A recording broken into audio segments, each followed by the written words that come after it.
The federal government has launched an agricultural initiative in Bayelsa State under the Project Earn from the Soil project, right? The initiative is designed to empower smallholder farms, fisher folks, agric businesses and coastal communities across the South region.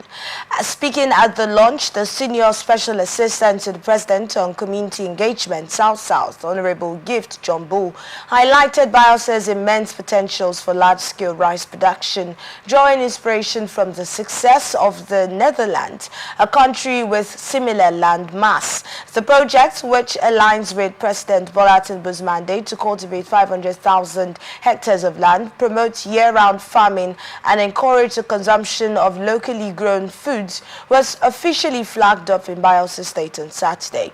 Bayelsa's capacity for rice production is a gold mine waiting to be fully realized, Jumbo stated. With the right support and empowerment of our women, we can see Bayelsa emerge as a rice production powerhouse, ensuring food security and boosting our economy. And according to him, the initiative involves the domestication of the National Women Economic Empowerment Policy and the launch of the Project Earn from the Soil, both of which are designed to integrate women into the agricultural sector and unlock the state's vast potentials. The presidential aide stressed the importance of empowering women through training, access to resources and strategic support, stating that it will not only create jobs but also build legacies, enhance food security and boost the economy.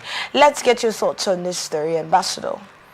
I think it's laudable from senior elder statesman Jumbo, representing the president. Of a truth, we see a deliberate action to curb the issue of food insecurity,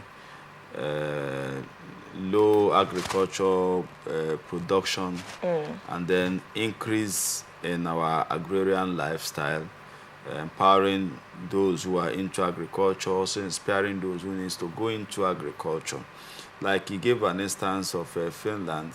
You know, there are countries that you visit, they have no crude oil, but they have learned to develop themselves, sustain themselves, become a better and enviable nations by the resources God has given to them.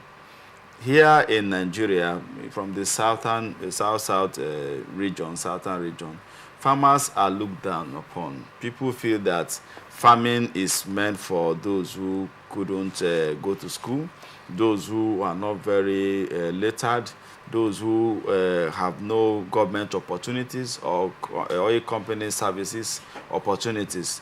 But it's just a kind of what I would call, bad social engineering, where as we grow up, we feel that those who go to farm are the uneducated, the unschooled people. And forgetting that our forefathers were able to raise a home, train most of our fathers through agriculture. That shows that agriculture was a very major source of livelihood in most of our families. But trying to look at agriculture as a primitive thing because of those who were into agriculture then, our forefathers whom we felt because they didn't go to Western education, were not very much lettered or Is it informed. different now?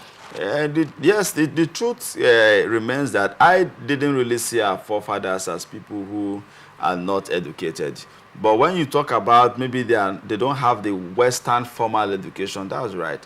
Because most of the lands the landmass that we have today, selling or using for real estate purposes that worth billions and trillions of naira today, were acquired by these same men whom we want to say were not educated. And then those who are very educated have not acquired such kind of blessings to their own generation. But we're talking about today now. You made reference to a statement that an ideology that people have that it's only primitive people that farm. Our farmers are primitive. And now you've made reference to for our forefathers, right? Yes. We're talking about today's farmers now. Is it far from the truth? Well, the truth now is we have people who are trying to do mechanized farming. over here in the south, Bayelsa too, we have people who have a big fishing pond. We have people who are also growing one crop or the other. So it's no longer in the local way. They're trying to also mechanize it right now. So government coming in to say, yes, Bayelsans, we can shift a bit, not just from crude. Let's see how we can harness the beauty of our vegetation, the soil, the kind of human resource that God has given to us. Bayelsans are strong people, South and Southerners, the whole Nigerians, we are strong people. So let us not see farming as a primitive thing anymore. The federal government is going to encourage you in the areas that you need the training. We are going to avail you with such training. We are going to avail you with resources to ensure that you improve your farming system. How does it feel like you're speaking for the government now? No, I'm not speaking for... Are you quoting somebody? No, I'm trying to buttress and also re-emphasize what Brother John Bull have mentioned to the Bayelsans. He is in charge of the South on the issue of the project that is embarking upon. So I'm only saying that the initiative of the federal government in this area of boosting our agrarian life, starting from Bayelsa, the launch, I said is a laudable one. So I'm only trying to say that government's intention on this area should be welcome, should be celebrated. But my prayers and my encouragement is that it should not end with the launch as a program.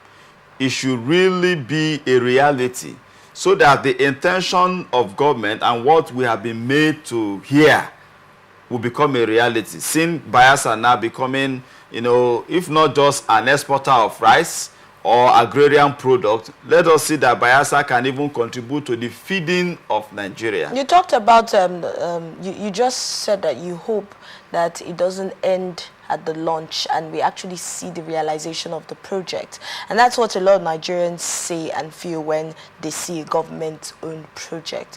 Now, what are some of the challenges that you feel some of these government projects face that makes it end at a launch level and not being realized sometimes? Part of the issue is political consideration in most of these things.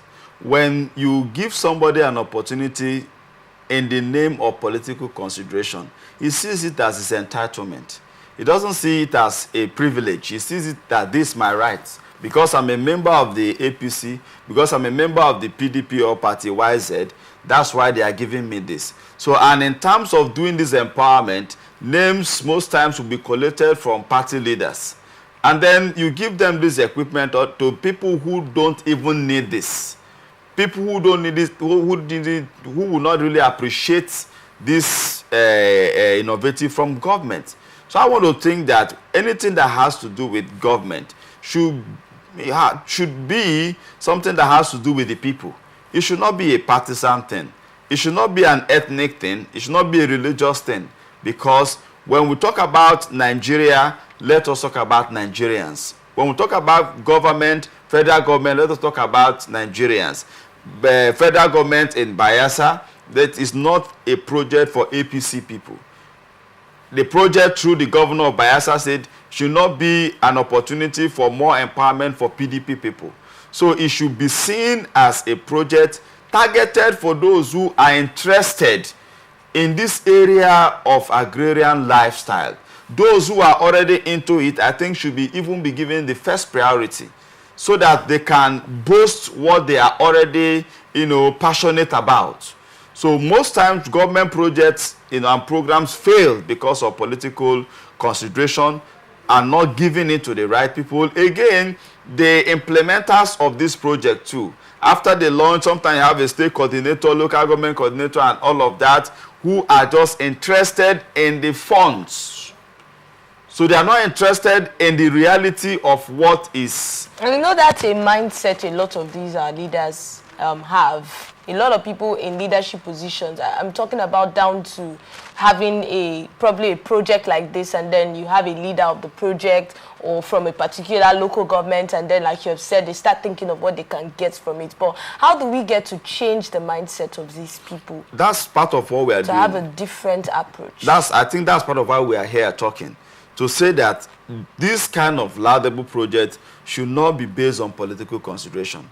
It should not be based on political entitlement to say, it's my right. Leader, you must put my name.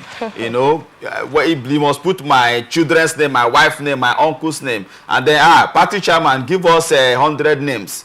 Right? This is a 200 name from governor's office. Mr. Speaker, bring 70. You know, so it's looking like you have experienced. Have you experienced something like this before? I'm a Nigerian. I'm a Rivers man. Have your name been included anywhere? I'm from South. I'm a leader. So Are you a farmer? So I'm a farmer, of course. Oh, portfolio farmer. not really. A farmer. What kind of farmer are you? I farm in extension. Okay. So I'm a farmer. I encourage farming. So I mustn't go to the farm to be a farmer, right? But I encourage farming. Okay. So to the best I can. So when we have names of farmers being listed, do we have encouragers also listed? Well, if I have a particular farming project I want to embark upon, that's only when I can assess it. But if I do not really have one right now, I can encourage those who are already doing it and those who have passion. I think this is a way we can ensure all of us can do the same thing. So if I know that it's not my area of interest, needless of me going to vie for it. Because I think the intention is to make Nigeria a better place. And you must not assess every opportunity that you don't really have passion for. So until we come to this point, we may not really have a better Nigeria. All right, we still have a similar story from Kebbi State. When we get there, we'll delve straight to the other sides of this story and we get to look at some other challenges that might arise from this. But like Ambassador said, he feels it's laudable. Let's go to Enugu State.